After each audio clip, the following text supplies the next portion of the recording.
How do you recruit and retain happy agents? I'm on a mission to answer that question by talking with the unsung heroes that empower real estate agents. I'm Seth Price.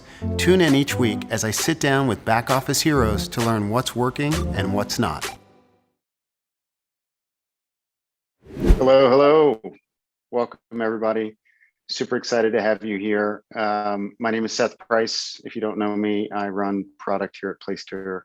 I've run marketing. I've done all kinds of stuff. An agent handbook seems like a really simple thing, but lots of that I work with and we work with as customers, the one they have, no one ever uses. It's completely outdated, and or it just has never been put together in a way that's really useful. And so I started, spending a lot of time, looking at a lot of really horrible agent handbooks. And because, you think about, you join a new organization, whether you're experienced or whether this is your first time with your license, and you sort of need a lot of direction. 90% of the handbooks that I've looked at are just, they put you to sleep, right? There's just way too many words. There's not enough direction on what to do next, and it's not really easy to find information. And if you think about the purpose of a handbook in any sense, is you're trying to give them a reference point on what to expect and give them access to resources that orients them and welcomes them and shows them how much you care. Like, there's a lot of stuff that goes on in that because, someone has taken time to recruit them, and probably a lot of time. And then someone is taking the time to onboard them. We've done a couple of sessions about that. And this piece of information is sort of, I'll call it a living document, because when I say living, it has to be updated. You get new tools, you have new processes, you've got to update it and make it useful. Some ways in which people are doing that is making it private in sort of a password protected web, but also printed is super helpful. I know that we're all digital today and I'm a proponent of software and technology, but sometimes people just want to hold something in their hands and look at it and keep it in their drawer in case they need to know who to call, what to do next. So I'll talk about the things that comprise this that I've seen. The first one is sort of a welcome letter, and it usually comes from whoever is the founder, right? If it's or I don't want to say the broker in charge, because there may be someone else who's sort of the rainmaker that created the brokerage or the team. And this is really, besides the one-on-one meetings, this is really an opportunity to introduce, yourself to these agents, and also convey the personality of the CEO, the philosophies, the aspirations.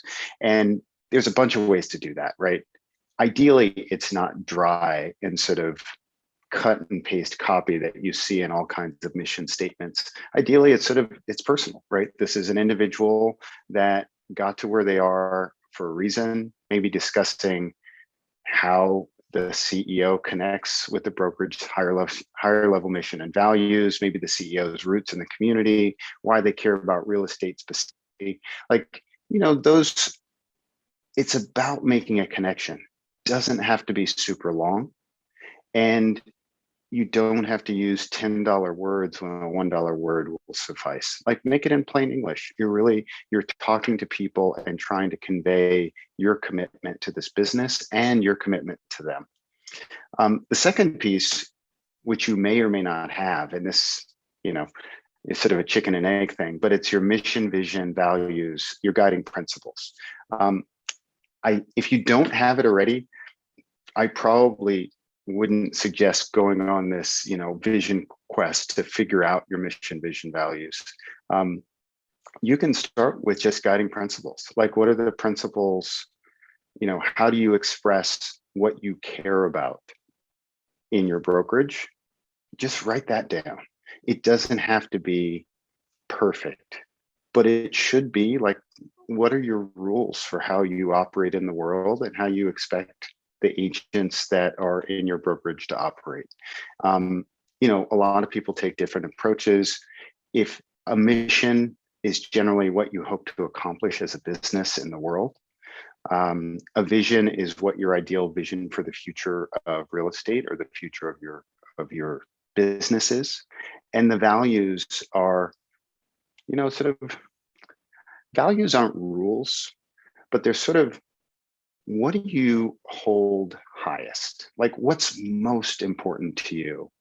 And what are the things that you really wouldn't compromise? That's sort of how I think about values. And so those are things that you want to articulate, in your handbook so people understand. And ideally, well, I say more than ideally, they shouldn't feel false. Do you know how when you've read a mission statement and you inside you're snickering and you're like, no, that's not really true. We do something else. You sort of have to come to Jesus with that. You have to figure out where you guys sit in your mission, vision, values, and guiding principles, and make sure that it feels real. Because there's a ton of BS stuff out there, and you don't want someone to read it and go, yeah, they just copied that off the internet. The next piece is sort of company culture and practices. And I would start with something that I think is really important to people. What's the history? Where did your brokerage start? Who founded it? What's their story? What were the early years like? Certainly, if you look at some of the more established brands, there is a founding story. Founding stories are very, very, very important because it tells someone who's joining an organization sort of the challenges that were around founding it and the work that was involved, and it gives them something to anchor. You don't have to make anything up. Tell the story that is relevant to you, but it's really important to include that. I'd say the other part of this is explaining the evolution, right? What are the big shifts that your brokerage has handled?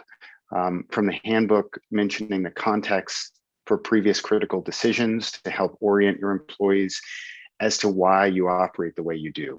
If you're all digital, that's probably really important to talk about how you went from not being digital to being paperless, if that's what you are.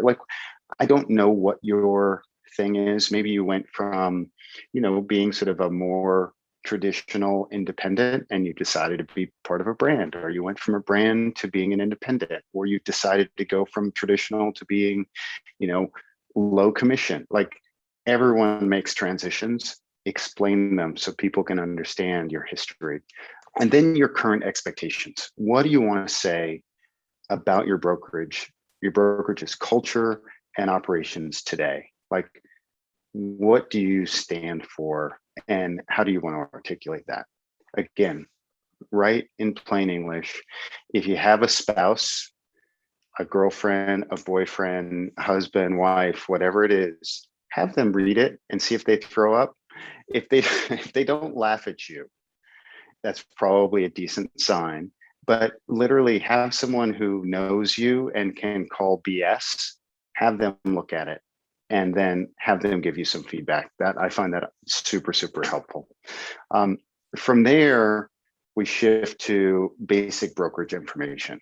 What do agents want and need to know about working at your brokerage? Give them the operational details. There's some basic stuff they need to know, so they understand where to go and what to do. So to start, I like to say some sort of organizational chart. If you're not just a 4-person or 5-person brokerage, you don't probably need a handbook at that stage. It might be nice, but you probably don't have time to create one. But as you get larger, an organizational chart is really, really important. Who are the executives? Who are the managers? Who are the administrative staff? And reporting information is really helpful, like who reports to who. Staff photos and bios on the chart, if it's small enough, or pages that can be a nice addition to help people understand who people are, because you sort of have to put yourself in the shoes of a person joining your organization, they probably don't know anybody, or they know one person, the person who recruited them. And if that person is not going to be the person that onboards them and introduces them to everyone, and even if they get introduced, they're probably not going to remember anybody's name. So this is just a way for them to go, oh yeah, who is that person? I now need help. I need to figure out who's going to help me. Some folks include financial details, like what are standard fees? How does agent payment or commission happen? You don't necessarily have to put the commission in there or the splits, but maybe how someone gets compensated. Because if you recall, if you remember when you started in this industry, if you are an agent or a broker, getting paid and when you get paid and how long it's going to take you to actually have that money clear in your account is really important when you're starting out. It becomes, I don't want to say it's less important, but if you're well established and you have savings and you've got a home and your mortgage is paid, you don't live so much hand to mouth, but a lot of people do. So understanding how they're going to get paid, super, super important. Is it direct deposit? Do you recommend direct deposit? All of those things. The other thing, if we switch gears, is partnerships and marketing agreements. If you have any partnerships with mortgages, a great example, or title companies or bridge loans or iBuyers, make sure that you explain what those are so people understand and it's not just this random word.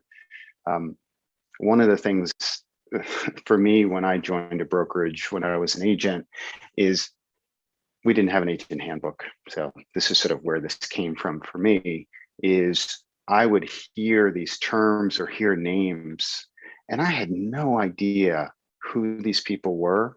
Like I would see we had a partnership with a mortgage company and I would see this guy come in, and it wasn't until he had come in 4 or 5 times that I was like, I just introduced myself and I had to ask him what he did. It was sort of like, hey, well, what do you do here? And he's like, oh, I don't work here. We're a partner with this brokerage. So explain that in your agent handbook, because I think it's really important for folks to understand. If we switch from there, policies, rules, and regulations. So in many organizations, this is the meatiest part of the handbook. So, policies are generally, the high level ones. Prohibiting discrimination, sexual harassment should be clearly outlined in the book. And also procedures for reporting discrimination and harassment, any health and safety guidelines that also need to be included.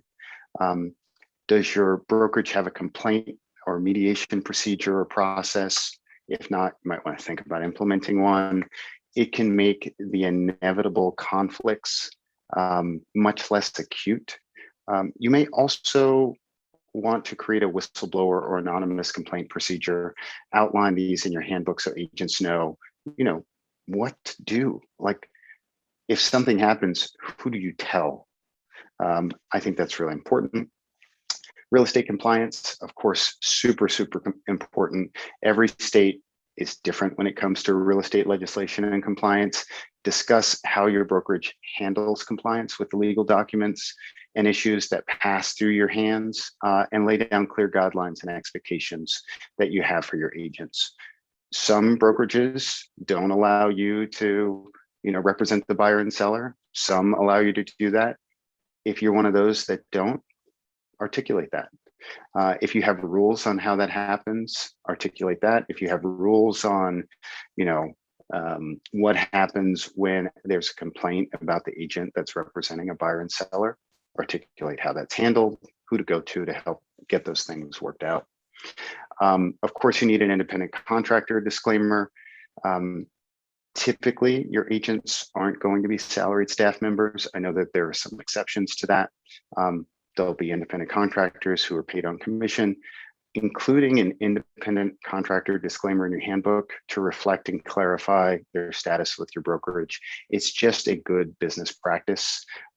You'll see there are some states that we're having some issues with right now that are, this is an issue. This is a topic that you just need to make sure that you're protecting yourself. FAQs.